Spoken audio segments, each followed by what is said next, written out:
health savings account, better known as an HSA, but you're nearing age 64 or 65, ready to pick up your Medicare, and you've got today's question, which is, what do I need to know about my HSA with my Medicare? But we'll get to that in just a moment. My name's Ron Plosinski. I own the Integrity Agency. Our desire here at Health Insurance Simplified is to provide you simple questions to complicated health and Medicare insurance decisions you have to make. Now, what about today's question? How does an HSA or health savings account work with Medicare? Are there any pitfalls you need to be aware of? There certainly are, so pay attention. The number one pitfall you need to be prepared for, get near age 65, you have to stop contributions to that HSA at least a solid 6 months prior to enrolling in either Medicare Part A or Medicare Part B. Why?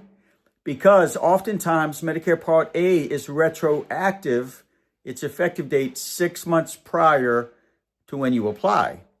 And your HSA contributions and enrollment in Medicare cannot touch one another. Because if you do, unfortunately, you're going to face potential tax penalties. That is why you must tell your employer, stop all contributions to your HSA at least 6 months before picking up Medicare Part A or Medicare Part B.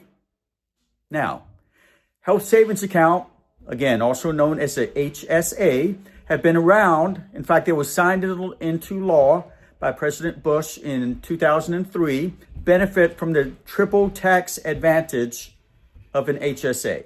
Yes, you heard me right.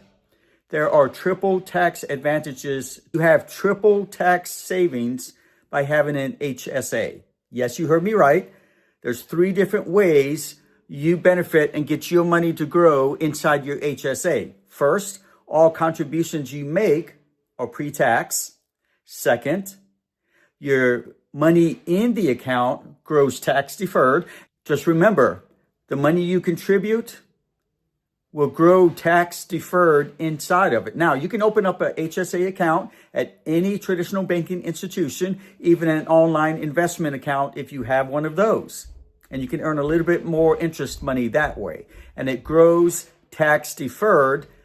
And when you go to withdraw the money for qualified medical expenses and premiums and copays, that money is tax-free also for qualified medical expenses.